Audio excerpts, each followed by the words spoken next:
Hey y'all, it's Melissa at Twin Oaks Farm in rural Southeast Ohio, USA.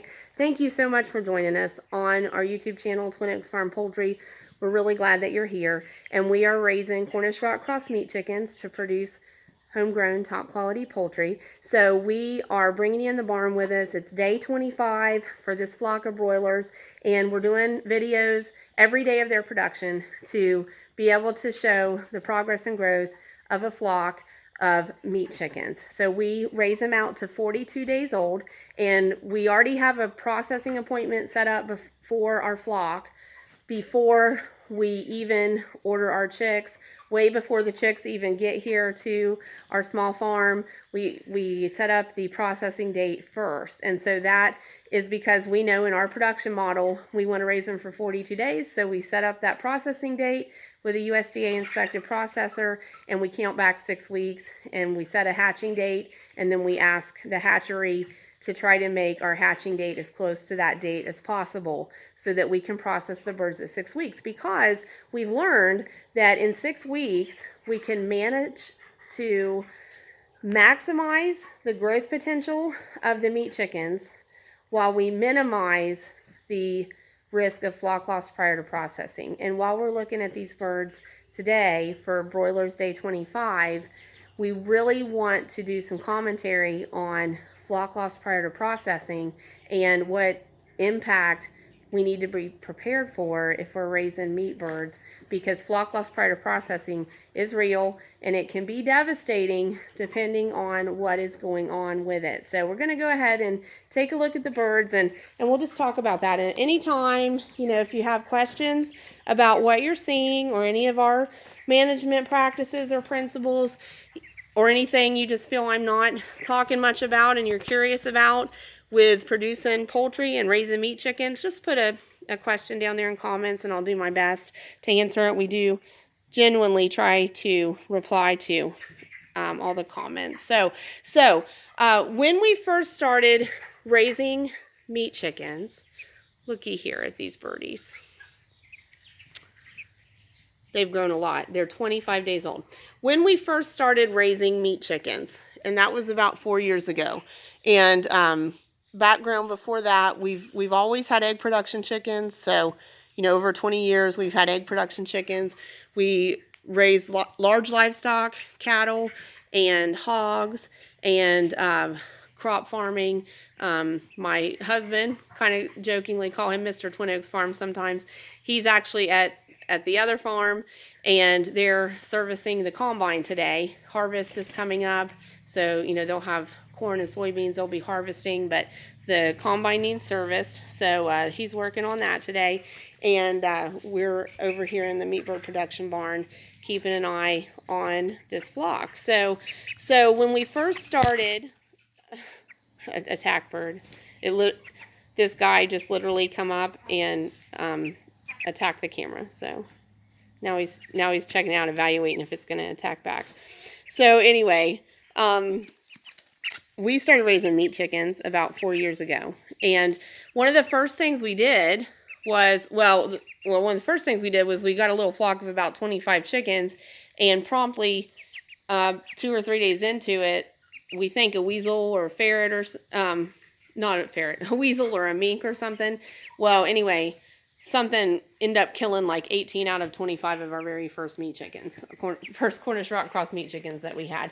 So we got versed really quickly in the need to be really serious about protecting them from predators and kind of fortifying at least a set of walls around them or something around them, even if they end up like in a chicken tractor later, really making it secure against predators, because we got broke in on that from flock 1. But after that experience, then we started just like online researching, well, what's a typical flock loss prior to processing for meat chickens? And we kept coming up with 20 to 30% flock loss is considered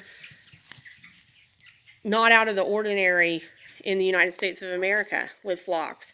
So we're like, that's a lot of birds. 20 out of 100, 30 out of 100, that's a lot of birds. Well, then, we kept getting flocks, and we get gradually bigger flocks, and we kept practicing different management principles with them, and we kind of got schooled in real life that, yep, 20 to 30% can happen, and it's devastating when you lose 28% of your flock. It's devastating. And the really hard part of that lesson is sometimes maybe it's being new to raising them or needing to learn some management principles, but sometimes it's not that at all. Sometimes it's things out of our control. So, you know, hopefully we can manage for the things that they need, but you also don't want to be devastated with yourself if you have a lot of loss in a flock of meat chickens, because it does happen. And so why is that? Now that we're like 4 years into this, we have kind of got a grasp on that. Why would it be so high? Why in the world would flock loss approach 20-30% in a group of poultry? Well, here's the thing, and this is really the basic answer, the simple answer. Because flock loss comes typically from flock conditions. And conditions affect flocks. Conditions don't affect individuals. So let's talk about this flock and talking about this set of numbers with a lot of gratitude and a lot of humility. We started with 305 chicks 25 days ago, and we have 301 growers now, 25 days old, just over halfway through production.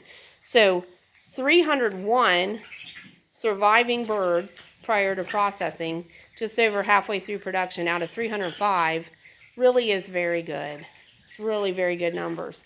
Of course, we hope and pray and will work hard to have this trajectory of success continue. But that's really good. So what about the ones we lost? Okay, so we've lost 4. 2 were failure to thrive. The first failure to thrive absolutely was a runt, so it was just failure to thrive. The other failure to thrive was also smaller than the other birds. It looked droopy for about 12 hours, and then it died. So failure to thrive again. The other 2 were what we call turtled.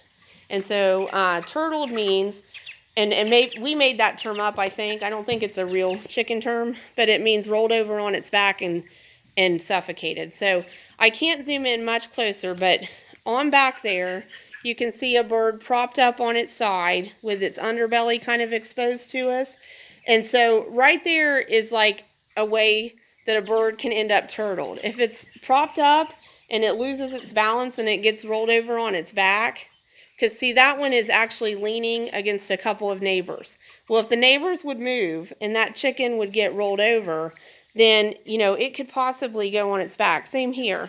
This one just stretched, and now it's laying up on its side. It's not really leaning on a neighbor, but if the ground was laying downhill a little, or another bird ran over that and toppled it over, it could get on its back. They can't get themselves upright if they get over on their back, and they end up suffocating. So those are random things that affect individuals. Failure to thrive, getting turtled, maybe it would get its head stuck somewhere. Birds will stick their heads into funny places thinking that it's cooler there and they're shaded. And then if they're outdoors and they do that and the sun comes out and it's basically baking them or roasting them, they still seem to think that because their head is in the shade that they're okay. And they'll sit there and cook. They'll overheat.